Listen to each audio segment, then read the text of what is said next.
All right, everybody, welcome back to Stinker, Drinker, Thinker. We're three guys, we pour some pours. We make some cocktails sometimes, and we rank them in our own little special way, a little ranking system we've developed known as Stinker, Drinker, Thinker. It's not numerical. It's just kind of the God's honest truth of what we think about things. And if you haven't learned by now, we're pretty honest and blunt. At least Troy is very honest and blunt. I'm Anthony Longano. I'm joined by Troy, the Body Vaglotti. Troy. Hello. Say hello. I just did. Say it again. Oh, there he is. What? Say my name. And there is, God, I was mad at him for this one because he wore a heathered blue shirt a few weeks ago. This is a navy heathered blue shirt. I like stone. What else? Stone crab blue. It's like the shell of a stone fruit. The shell of a blue crab. That's an inside joke if you guys don't get it. That's like one of Matt's favorite tasting notes is shells of things. Yeah. Me and Shel Silverstein go way back. Anyway, if you're new here on this podcast, we speak in absolutes 100% of the time. 80% of the time we're wrong all the time. And tonight we're going to do a couple things on this episode that I'm actually super excited to do. And we're going to taste basically a gift that was given to us by people who do know what they're doing. Very much so. I mean, pioneers of the Bourbon Podcast world. I would say that their podcast is the official podcast of bourbon. That is the Bourbon Pursuit Podcast. And if you guys are listening to them and then listening to us, we have very different styles. Very different. But I mean, that's fine. We'll give you a little variety. Those guys were kind enough, and actually, so they've been doing that for a long time. Some very big heads involved there. We'll get to some names in a second, but they started their own whiskey line a few years back now, I think. And this is, a few years back, meaning like during the pandemic when everything was kind of like a time lapse, maybe a little bit before that. But it is Pursuit Spirits is the name of the company, and they have a Bourbon and Rye that they have released now, just hitting shelves now in select states. Is the Pursuit United Bourbon and Rye Batch 2, which is kind of cool. So this is all like sourced stuff from what we could tell, but a lot of it, at least Batch 1 was very, very, very, very, very highly regarded. Almost impossible to find, very limited quantities. I think the bourbon was sourced from 3 different distilleries, and then the rye was sourced from 2 different distilleries. We'll get there when we actually go through them. But these guys, were kind enough to send us out some samples, and we want to give them the God's honest truth. We're going to put it in our ranking system for them. But before we get, and we're going to make a cocktail in this episode too, which I'm actually kind of excited about. And maybe we'll argue amongst ourselves which cocktail we're going to make, because I have a couple ideas, and maybe you guys can vote and see which one I make. All right. But we talk about single malt whiskey on here all the time. We drink a lot of single malt whiskey here all the time, and we never make any fucking cocktails with it. And I think there's maybe, something we're missing there. Maybe, and if you look it up, there's not a lot of single malt cocktails out there. Maybe we can be the pioneers. Pioneers of the single malt. Yeah, I'm sure there's plenty, but maybe we'll make them taste No better. one's ever done it. Because I'm not a real big Scotch cocktail fan. Maybe we can Americanize it. Scotch tails. It's Scotch tails. I don't want to think of the Scotch tails. Woo! Yeah. Anyway, before we get into this stuff here, what's going on out there? We got a giveaway going on on our Instagram right now.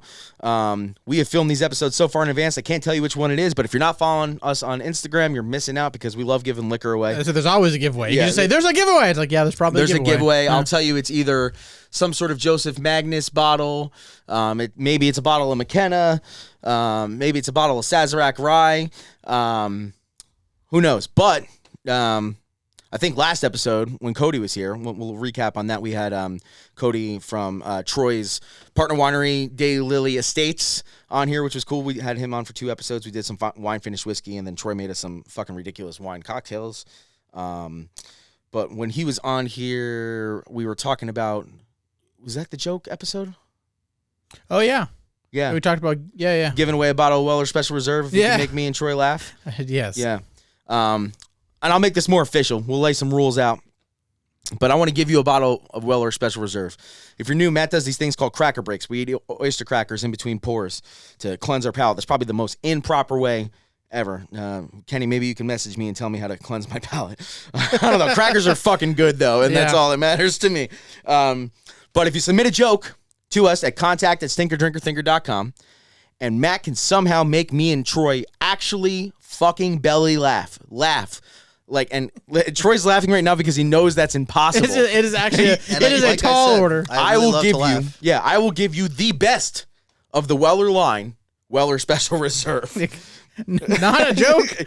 Yeah, and we did an episode called Weller Barely Know Her a few months back where we proved that. Unfortunately, we proved that Weller Special Reserve is the best of the Weller. Of the Buffalo Trace line, we'll see. Actually, following up after this episode later in the week or next week, we're going to do a Buffalo Trace episode. We'll do some comparisons. But, let's get into the whiskey. Alrighty then. So they're both the same proof. I didn't drink this yet. I haven't tried this. I've been waiting for you guys. The bourbon did leak a little bit in the packaging, but it was kind of awesome because I opened up the box. It just smelled like bourbon, and I didn't know it was coming. It was a great surprise, guys, over there at Pursuit. I appreciate it. But I opened up the box and I was like, oh, I know what this is. That smells like whiskey. Hell yeah. And then, and then these two, it was actually really well packed. Besides, I think it just like kind of leaked out the cap a little bit, but yeah, it's no big deal. So should we talk about them in general, or should we go right into the whiskey? I mean, obviously, we should talk about them in general. So, like I said, they have that Bourbon Pursuit podcast. It's Ryan Cecil and Kenny Coleman. They have the likes of Fred Minnick on there all the time. He does the Above the Char kind of episodes with them type of thing. And they have all types of guests on there. Every bottle that we've reviewed on here, they interview the master distillers. Right. That's, so they're obviously way above us. I appreciate them sending out some stuff for us to try when, we're just, getting our skin in the game merely here. Peasants. Yeah, little peasants. But yeah, so I had where they sourced. So obviously Bardstown Bourbon Company is involved with the bourbon. At the very least, I think the rye is somewhere different. But batch 2 of this stuff, they had to. The original mash bill for the barrels they were using for the first batch, they couldn't get their hands on, so they ended up getting with Bardstown and finding some very similar mash bills, or barrels that were similar mash bills. They're a little different, but it comes in a 108 proof. It's a blend of stuff from so Bardstown Bourbon Company, an undisclosed Tennessee distillery. It says not Dickel. It says specifically it says not Dickel. It says I'm just looking this up. It says in Tullahoma, i.e. not George Dickel. Yeah, so thank you for not sourcing Dickel. And then Finger Lakes Distilling, which I've actually heard really good things about. Never tried any of it, but can't do a cork pop on here for you. You do a screw pop. Because it's a twist off, but Mr. Body, if you want to get in here. Do a little screw off. Give us a pour.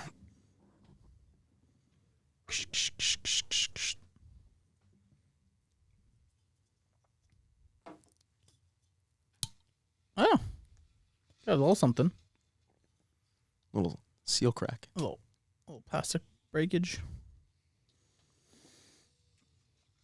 Well, I'm excited. I mean, I have to imagine that them being kind of the authority in our little community corner. I don't want to corner of the internet. Yeah, yeah.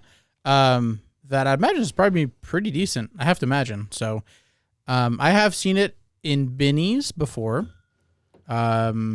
Not too crazily priced. I forget the MSRP, maybe around 50 or 60. I'll have to double check, but it doesn't seem like super crazy. And if it's sourced some good stuff, probably pretty decent value. So, yeah, I mean the first run was only just north of 10,000 bottals. Yeah, of each. So there's a lot in the Chicago area. So yeah. I mean that's and that is one. I was looking at the sheet they sent us. It looks like that was so Colorado, if you're out there, we got plenty of listeners in Colorado. Stuff should be available there. Georgia, Illinois, Kentucky, New Mexico, Ohio, Tennessee, and Texas. And you can buy it at Sealbacks, which does not ship to Indiana. All right. So, I mean, it seems like a cop-out, but it smells like a bourbon. It smells a little bit vanilla heavy to me. Very wheat forward. Dark caramels. But a little bit it smells great, by the way. Yeah, it smells a little, don't know if it's young, but it has a little bit of tinge like the ethanol youngness, but not too bad at all. Smells a little sweet. Yeah, I think I get more sweet than anything. I mean, it does have a little bit of that like sting in your nose hairs type of thing, but it's 108. I mean, right, which is a good proof. Yeah, anything around that 107 seems to be most popular. Troy, do you have anything to say? I was going to ask, did I zone out if you guys mentioned where they like blend and bottle and things like that? I'm pretty sure Bardstown does it all for them. Really? Okay. Probably, yeah. Yeah. But Bardstown Bourbon Company, that undisclosed Tennessee, and then Finger Lakes Distilling. Yeah. For the bourbon. Yeah, I didn't. I'm curious about Finger Lakes Distilling because, it's well, the wine region is so profound. I've never been, but I've been dying to go. Cody actually just went with his wife Nicole. Yep. But I didn't know that they had a distilling company. That's intriguing. Apparently. Yeah. I mean, I'd imagine somewhere like that would have some sort of I've heard nothing but good things about them. Yeah, I bet. Too. So, I mean, it smells great. It's super inviting. Yeah, I'm very curious. Let's see. Let's go in for it.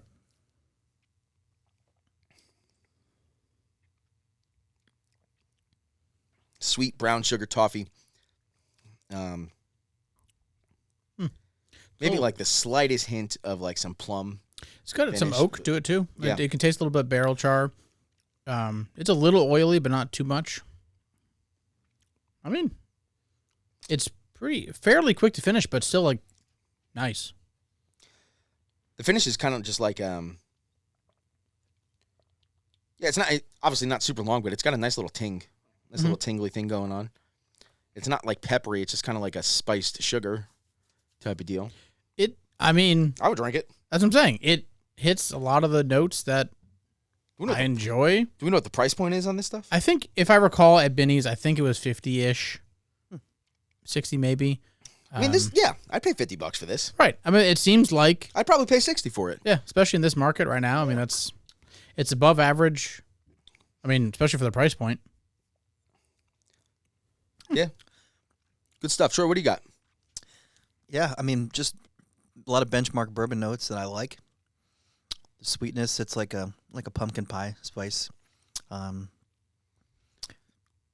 Caramel and corn and oak. Not, definitely not overpowering. I think it's all balanced. Finish is fine. I mean, I got nothing to complain about. Yeah, I honestly wouldn't even have pointed out the finish unless Matt did. Yeah, I started thinking about it. I didn't notice it or not notice it. That's the thing; it's kind of just there. Yeah, MSRP looks like it's 65. So okay, yeah, that's a good $65 bottle, man. Yeah, I don't. It's kind of right down the middle. I mean, it is like if you like bourbon, you're gonna like this. It's a little bit interesting, but not too much. It does it kind of hits it checks all the boxes for me, without being too crazy. So, I got nothing really bad to say about it. Yeah, so for newer listeners, the way our ranking system is, we classify whiskey as three things, and sometimes they get jumbled up if we feel like it fits two of those three categories. Obviously, there's stinkers. That's just bad whiskey. Or just things like we don't that, like. Like that old 55, 100% sweet corn paint bullshit. That's just bad whiskey. Or just stuff that's just like, meh, I don't really like that. We try not to let price point really affect those decisions. There's a drinker, which is like an everyday slugger. You can put it in a beer helmet if it was big enough for whiskey bottles and just suck it down. What your favorite go-to pour is if you're going out somewhere, or just a bottle that it literally will not see the light of day for more than 24 hours. That is a drinker. And there's plenty of stuff that, you can consider a drinker that you won't drink fast, but it's just a drinker like, Wild Turkey Kentucky Spirit Single Barrel. That stuff's just a fucking drinker. It's delicious. But anyway, and then there's a thinker rating where it's and usually a thinker is a huge compliment. We think it kind of adds to the complexity level of what's going on there. It makes you think about it, obviously, a little bit. There's, usually a different nose, palate, and finish, and maybe it takes you on a little bit of a journey. We've had thinker stinkers on here. We've had thinker drinkers. I would say, and we've talked about this a bunch, when we had Murphy Quinn on here a few weeks ago from Cedar Ridge, we kind of talked about it with him a little bit too. Like I honestly think the ultimate blessing you can give a whiskey is either I think it's calling it a thinker drinker. That just means that it's crushable, but at the same time very complex and delicious. Could there ever be one that hits all three? Is that even possible? A stinker drinker thinker? If it exists. I don't think so. I think by default, stinker means it sucks. Not all three. Yeah. Well, it doesn't necessarily suck. We just don't like it. Yeah. Anyway, when we go around and we tell, we each give our own opinion. We don't, pick one solid one, but we each give our own opinion of what we think this stuff is.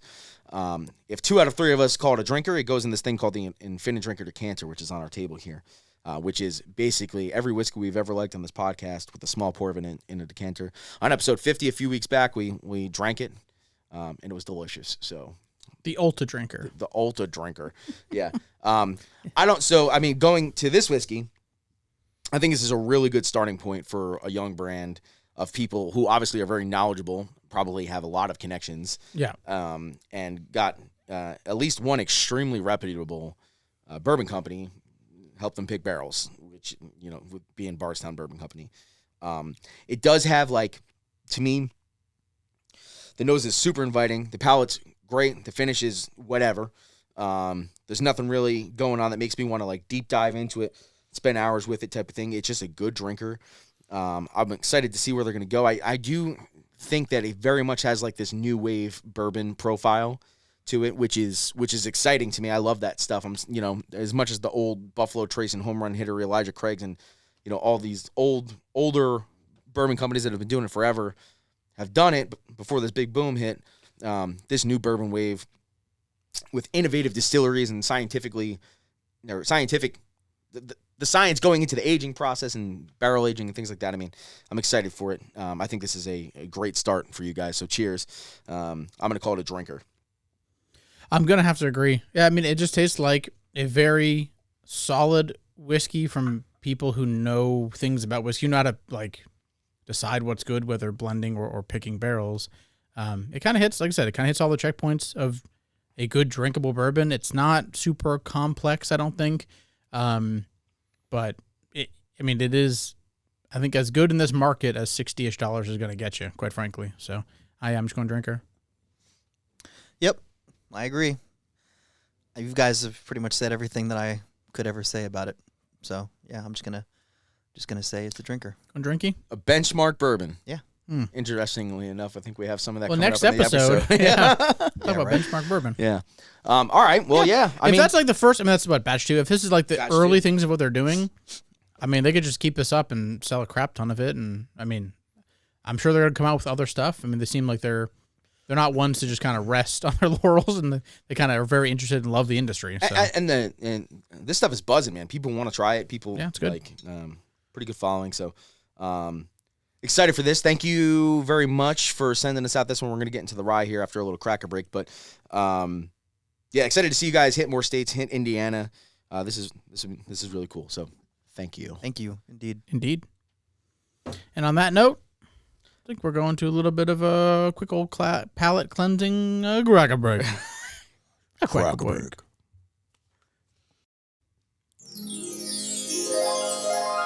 Hey guys, welcome back. It's a heartfelt welcome back from Cracker Break. So this Cracker Break is a fucking brought to you by a pun. Did I scare you there?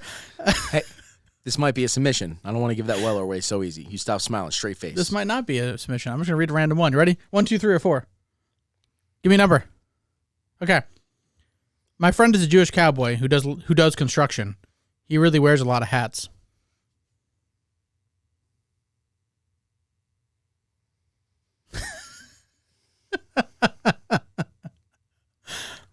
Huh?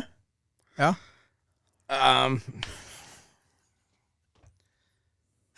No, not all right. You're not even a dad.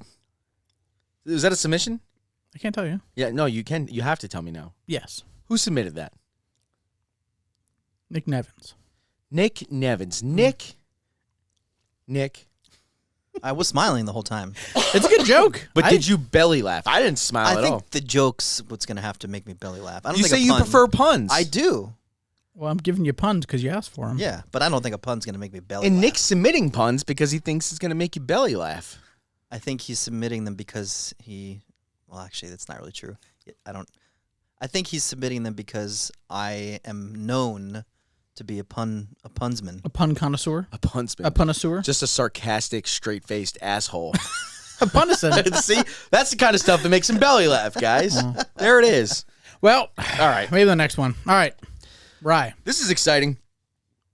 Sagamore Spirits and Bardstown Bourbon Company are in this bottle, which is cool. We've done. Was Sagamore in our March Madness bracket? Yes. Yes. It was. We've also did a long time ago. I think it might have just been off episode, but we did a Sagamore finished in tequila barrels. If you remember that one, that was really good. Had that. Was that your birthday? I mean, It was at your house. We opened it. It was like it was surprisingly good. So Sagamore does good stuff. I know that. I don't remember the tequila finish one, but that does not mean we didn't drink it. yeah. It probably means you did drink it. Yeah. A good amount of it. Yeah, let's get into it. So same proof, 108. And from what I could see from what you guys sent me anyway, it looks like it's the same exact mash. But sorry, Troy, I did. That's all right. From what this says, and you're I don't pouring know if this is the. Oh God, he's doing both. Yikes. I don't know if this is the same as batch 1 versus batch 2, but at least what this says for the December 2021 release is the Sagamore. It's an undisclosed blend of 3 mash bills. The closest one to you, yeah. But 52% rye, 43% corn, 5% malted barley, and then a 95.5 rye, and then a 95.5 rye from Bardstown. So we'll see. I'll tell you right. I'll wait till you guys get it. Well, I'm not gonna wait. It doesn't smell like your typical Doesn't smell like MGP. shitty rye. Yeah. Does not smell like Indiana rye. It smells great. What is that smell? It smells like, bourbony more than anything. Kind of smells Bourbon, like but a high almost- rye bourbon. I mean, it's citrusy. It's like I expressed appeal over it. It does smell more cocktaily. Yeah. Almost like Kind of smells like a grapey, like grape skinny a little bit. That's crazy, but there's a little bit of mint. yeah, a tad bit. It's but more like wintergreeny. I have a feeling it's going to be more like caramelized brown sugar than minty. Probably. Like a warmer rye.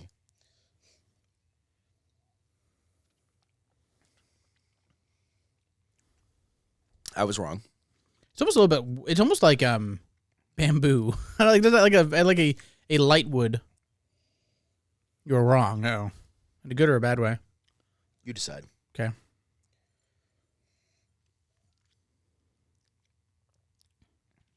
Oh God. Yep. Troy, if you can't taste mint in this, then you seriously have like a mint palate deficiency. Okay. I gave him the most minty thing I could think of last weekend, and he's like, "I think it's there." I'm like, "All right, wow." Yeah, but This is like wintergreen, like spearmint, like it's bold. But it's not terrible. yeah, my palate's pretty fresh right now, so I'll let you know. Okay. This is definitely not my type of rye personally, but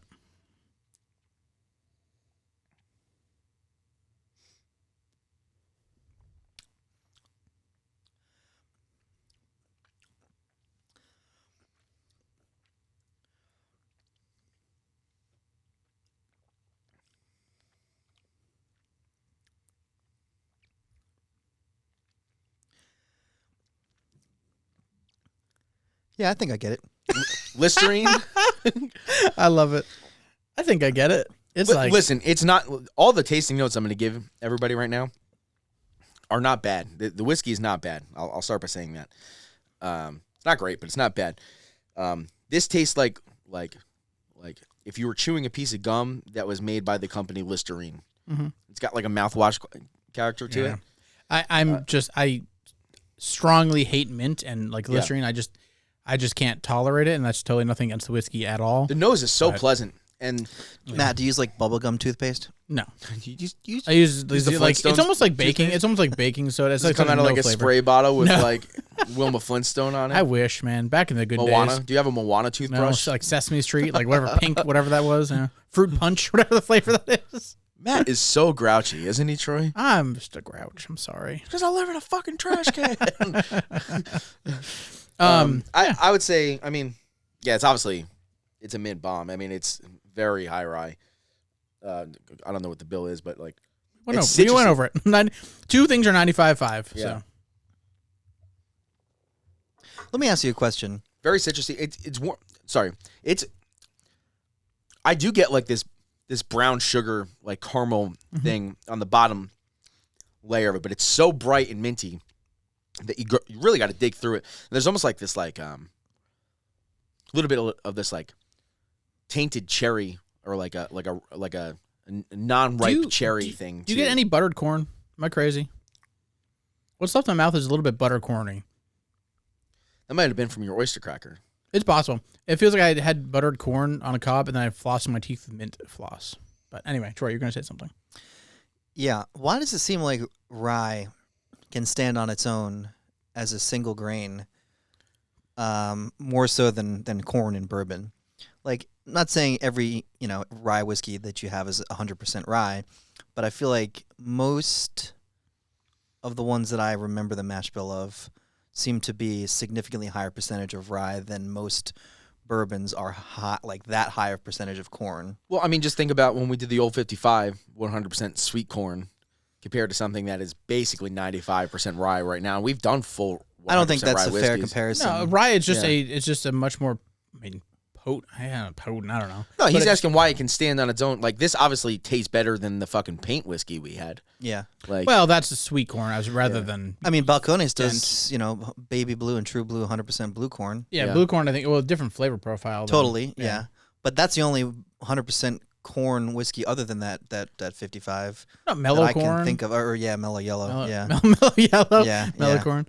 Yeah, that's true. I think it's just not as popular to use a single grain because it's so much more interesting to use too. I mean, probably. I mean, adding that 5% barley probably makes a huge difference. Although they use it a lot for like the enzymes and stuff too. Yeah. But yeah, that's a good question. I don't know. Yeah, I mean, just thinking about it. what is it? What is this, a bottle? Hold on, let me Google that for you. 65 cent price. Yeah.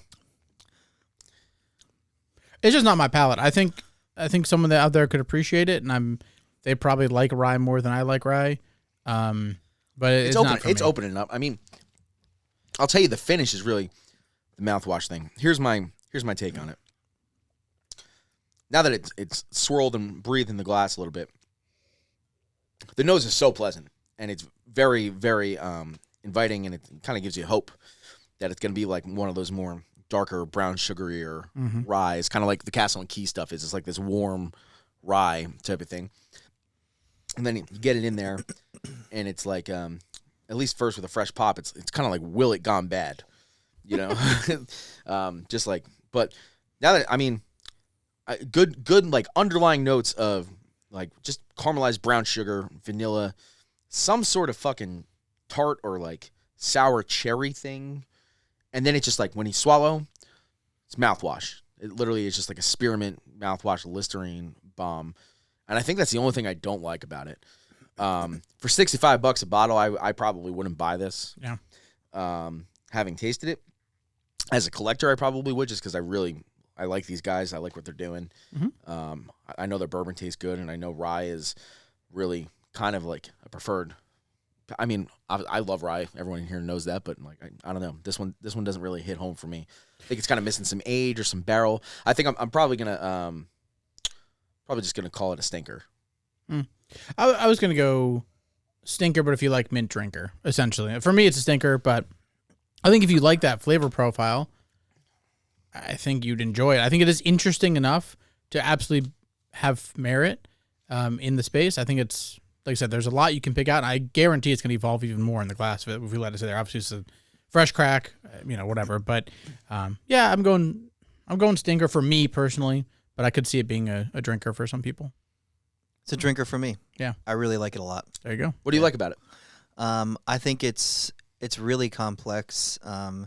You do get plenty of the expected oak and some sweetness. I mean, I get the green sensation and the herb sensation, but I also get a lot of savory spice that I find really, really delightful. Maybe even like I don't know, like that, like black pepper or white pepper, maybe even better would be a better way to describe it, or like a coriander seed or something, just like crushed up like pleasantly spicy spices that are not your typical baking spices that you're going to find in most bourbons. I just really like that about it. And I mean, the mouthwash thing I'm not getting in the same intensity that you guys are. I get the cooling sensation. The menthol? For sure, and that's the menthol. Mm-hmm. But I find myself not having a problem with it at all. It definitely got better as the more. I mean, I finished my glass. It definitely got better as it went. I didn't necessarily not enjoy it. I just think there's something missing there. I'd even border. I'm still gonna stick with drinker, but I'd even border on calling it a drinker thinker. Interesting. Yeah, I could see it. I think there's enough there. I could see it. I could see. I'm bordering on a stinker drinker, but just I'm not going to do that. I think honestly, I think it. I don't know how old these barrels are or what, but like I honestly think it maybe needs just more inflection of what's going on in the barrel, and just the notes that are pleasant need to be just brought to the front more. It needs to be tamed down a little bit. Maybe if it wasn't as hot. 108's fine too, but maybe if it wasn't, I've had plenty of ryes hotter than that are, full flavor. I feel like that one, the finish is a little overpowering, but yeah, that's tough one. It is because it tastes dense. Like there's something to it. It's just like I said, just not for me. So, and that's fine. Yeah. Well, regardless, one of them is going in the Infinite Drinker, which is awesome. I truly do think that bourbon is very good. I think it's very good. Matt's a hard judge too. Matt won't lie to you. I lie a little bit. Yeah, I mean, it's going in there. Thank you guys. Thank you, Kenny. Thank you, Ryan, for sending this over to us. Greatly appreciate it. Looking forward to see what you're doing with this stuff. It would be really cool to see it on the shelves in Indiana too. I will be buying a bottle of the bourbon at least. Yeah. Oh yeah. So you said you found it at Binny's? It's at Binny's. It was at. I mean, last 2 times have gone. I mean that's if you guys see it.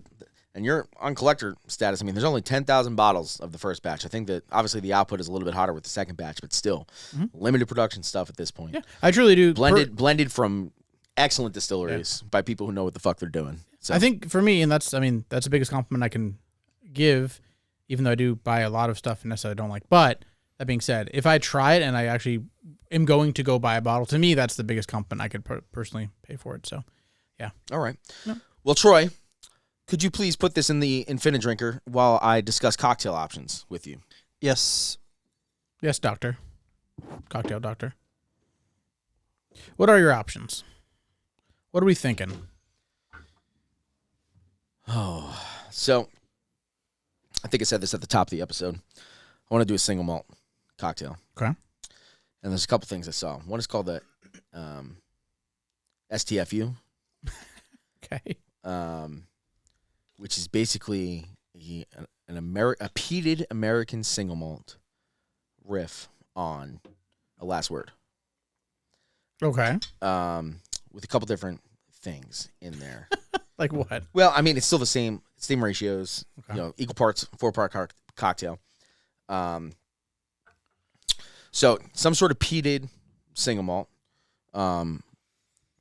yellow chartreuse, lemon juice, and Meletti. Amaro Meletti. Oh, Amaro. Okay. Shaken lemon twist. Or I wanted to do like a Bobby Burns. I wanted to call it a Ben Burns though. What's that? Just Ben is the American single malt. Bobby is the Scottish fuck. Okay. But I've never had one. I hear good things about it. What is it, Troy? Do you know? Not off the top of my head, but I know it's Scotch. Benedictine. Other things I like a lot. Benedictine, Scotch. Yeah. Stirred cocktail. Stirred. There's. It's kind of like and sweet vermouth. It's sweet vermouth. So I think is there Campari in it? No, it's 2 ounces. 2 ounces of single malt.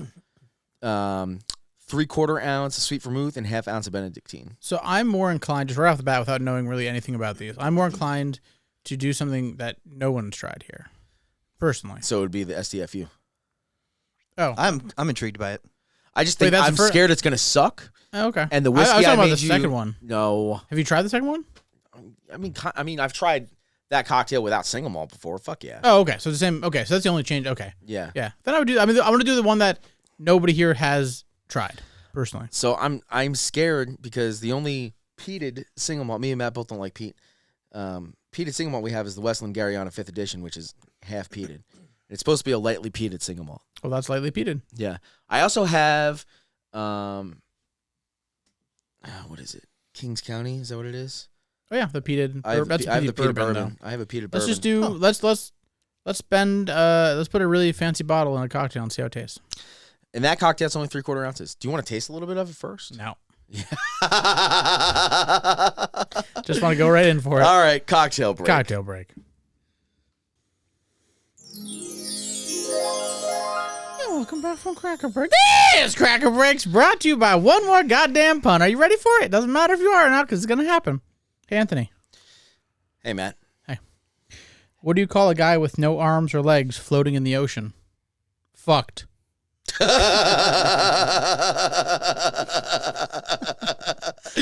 about that. Someone submit that? Yeah. Who? Nick Nevins. Two Nick for two, Nevins baby! is getting a bottle of Redemption. Weller's Special Reserve. Does he even like whiskey? Yeah. Oh, fuck. I thought I was saving that one. That was a good one. He can have one of yours, Matt. All right, I don't have one. Unopened. There you go. Excellent work. Yeah, I like that one, Nick. You got me. Excellent work. That competition's over with. Sorry, everybody who submitted. That was good. I mean, keep submitting. We'll find shit to give you. Hopefully, it's Matt's liquor. The Yeah, whole we'll purpose do of the mine Joe next. competition was to give away Matt's liquor. Yeah, we'll do mine next. I mean, you raised the ante, so. All right, what do we got here? Before you start drinking all of it. What do you got? Take a sip first. No, tell me about it. Take a sip. I'm taking a sip. All right, well, talk to me while I take a sip. I'm going to be drinking while you're sipping. Okay, proportions. Go through the recipe if you can. It's a last word riff, so equal parts, 3/4 ounce everything. For our viewers at home that don't know what last word is, if you could be so kind. Last word is typically a gin cocktail with green chartreuse, maraschino cherry liqueur, obviously gin, and lime. Equal parts, 3/4 each. Shaken strained into a chilled coupe. There's so many riffs on the last word. I think that was a milk and honey cocktail too, if I remember correctly. Probably. So many riffs on it. The last word, the final word, there's so many of them. Just Google last word riffs. The last word is one that's made with whiskey. Some guy made something with scotch, peated scotch, called the STFU. There's so many cocktails called the Shut the Fuck Up, like the Lay Down and Shut the Fuck Up, which is ridiculous that someone would name a cocktail that. And it's like, obviously, like college frat boy jungle juice. It's like Jägermeister and Red Bull and all this garbage, like in a cup. And it's like, man, you guys couldn't think of a better fucking name? I had a sip of Jaeger for the first time about a month What'd you ago. think? Not good. It's And fucking I've terrible. never liked it, though. I used to love it. Yeah, I can't believe somebody convinced me to try it again. I used to chug it by the gallon. I can't even look at it. If I see that I've fucking never beer, liked- I'm leaving. Jaeger, Goldschlager, anything like the college scene, never into, Yeah. ever. But this, I really want to start fucking around with single malt cocktails. We drink enough single malt on here. The problem is that, like, you know, the spirit you use for a cocktail, the base spirit, the whiskey, kind of relate that to cooking a bunch, where it's like, well, only, you know, mix the stuff you would eat, you know, cook with the stuff you'd eat, or, you know, if you're cooking with wine, make sure it's wine you would drink or whatever. That doesn't necessarily go to, you know, the same light with whiskey. Like, yeah, you don't want a fucking stinker in your cocktail, but, you know, we're not mixing cocktails with Elijah Craig 18 or, like, you know, Stag. But you might as well with this bottle, You might as well with this bottle. because that's the same price. I mean, this is the Westland Garryanna 5th edition, which is a half-peated American single malt whiskey. I've never had a Westland I don't like. yeah. It still tastes pretty good, and I hate peated stuff. It does taste like you licked a fucking cigar It ashtray is afterwards. super ashy at the Yeah. end, which, Not not but I think it does good. really well in here. So what I did is I used 3/4 ounce of that a peated American single malt. You can use Scotch if you want. Americans make it better. Well, I used yellow chartreuse because I thought it would be a little bit more mellow than green chartreuse, and I think I did a good job with that. I think you're right, yeah.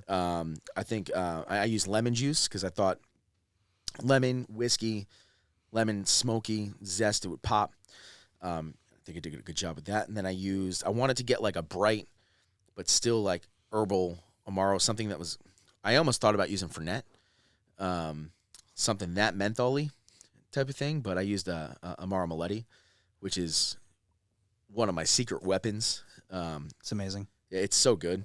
Hard to find, guys, but if you find a bottle of Meletti laying around, it's like $30. Keep it on your bar. Is there something different about that one, or No, it's fucking Amaro. They're all Okay. they're all the That's curious. same. They're just made differently with different herbs and spices, And they Different taste totally and they different. all taste okay, totally but different blend. Okay, that's what I was Same asking. thing. It's an herbal liqueur that's Yeah. made to make you poop after a long meal. But shaken, strained into a chilled coupe.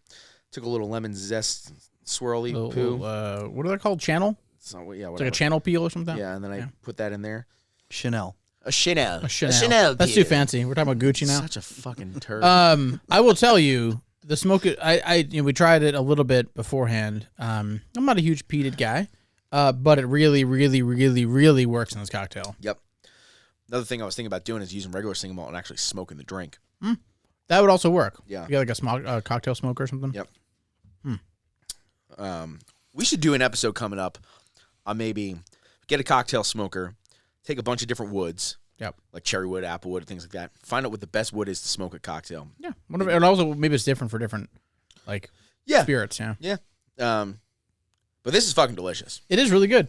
I just remembered Alden is a big fan of the Pete's word cocktail. Pete's which word. is like an actual last word, which peated Scotch takes the place of gin, I guess. And yeah, this is definitely Better. it's different. It's mellower for sure. Well, he uses The like Scotch, the whiskey's mellower. The Chartreuse is yellow versus green, which is more mellow. Lemon versus lime, which is more mellow.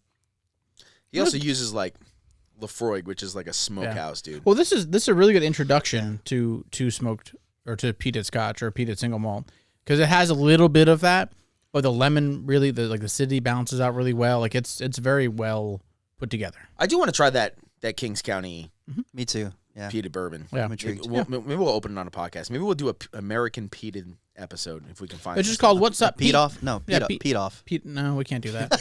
Hey, Pete off. Peanut butter and jelly.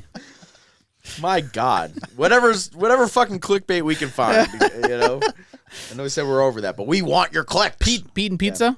Pete and Pete. Yeah. I mean, for Pete's sake, right? Pete and Pete. Pizza. I'm episode. sure there's a cocktail call for Pete's sake, Troy. I'm sure there is, Troy. But Anthony, so this is an original technically. You created this. Yeah, what are we calling it?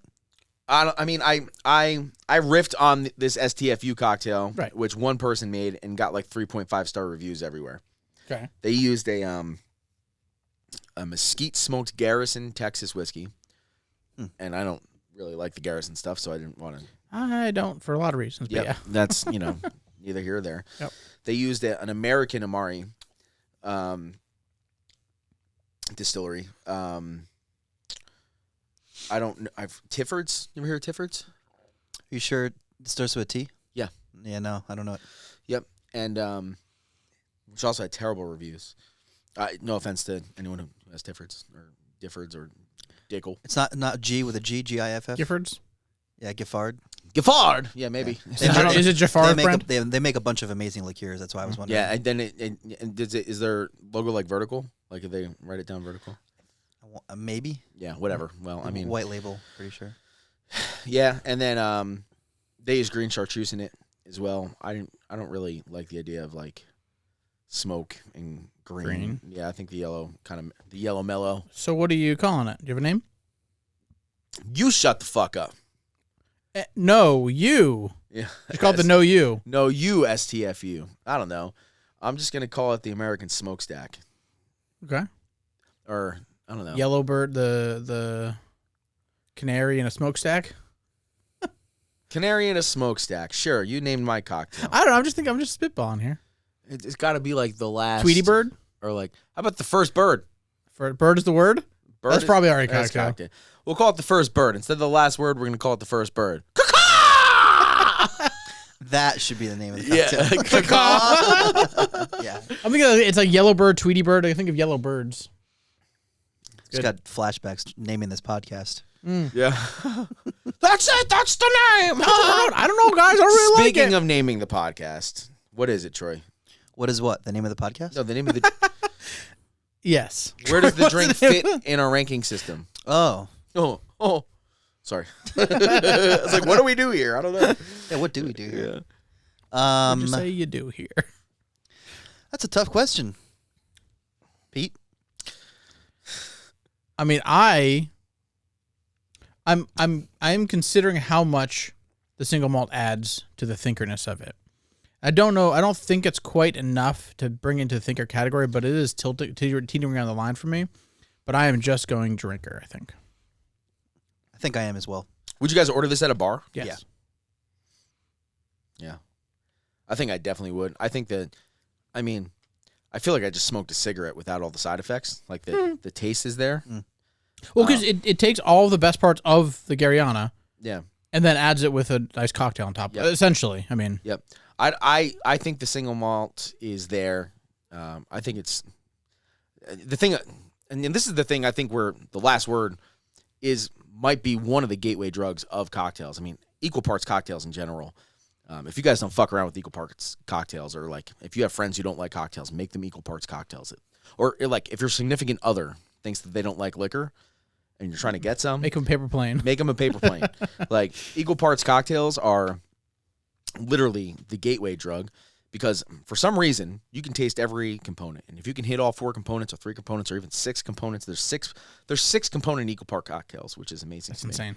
But if you can hit every component, and if you're making your own or whatever, and if you can hit every component to make it perfectly balanced, you can taste each individual spirit in that drink, and that's what I think I love about this. Nothing here masks everything. I think the Meletti is balanced perfectly. I think the yellow Chartreuse is the perfect fit. I think green would have. Honestly, I think green would have overtaken the drink a little bit. Yep. But I can taste every aspect of that single malt, having tasted it before lightly. Yep. I can still taste every aspect of it. And I mean, the only part I'm thinking about of the drink is like, wow, this is complex because there's 4 layers here, and I can taste every fucking layer of it. But I was gone before you even took your first sip, man. Mine's gone. Adios, amigos. I can see that. Yep. I want more too, man. I kind of want to just slug That's these. good. Can I buy your bottle of Westland off you? We'll talk. I need it. Okay. Well, on that note, make another one, put it in the infinite drinker, I guess. Just give me yours. You're not going to drink it. Oh, I'm definitely going to drink that. I'm saving it. All right. Well, on that note, coming up, obviously that's a drinker. Coming up, we're going to go to good old faithful, America's oldest active distillery, Buffalo Trace. Talk about some of the ins and outs of there, and then they have 4 different mash bills. 4 different mash bills? Technically. Besides the rye bill, so 3. Two main ones. They have the wheated and they have the rye. Yeah. And they have they have 4 core mash bills. They have 2 main bourbon mash bills. We're going to fuck around with mash bill 1, go through some tastings on that stuff, kind of give our 2 cents on it. Troy might come in his shorts. Why is that? Because we're drinking Buffalo Trace. Buffalo Trace is to you is what Michter's is to me. The problem is that Buffalo Trace is to me what Michter's is to me too. Yikes. Yeah. Sounds like a conundrum. Yeah. And we'll explore why, we're going to have some good pours in that. I think we're doing Buffalo Trace. We're going to do a single barrel store pick I have. We're doing Stag Batch 17. We're doing E.H. Taylor single barrel, which I'm excited about because we did the small batch a few episodes back, and that is just the most boring fucking hunted whiskey of all time. It's fucking terrible. So we'll see if the single barrels have everything to offer, and then we're going to do benchmark. Benchmark bonded. Oh, okay. You have the single barrel, Matt? Yep, and benchmark bonded. Nice, okay. Bonded. Yep. So we're going to do that coming up there on the next episode. Hey, thank you guys all of you for your support.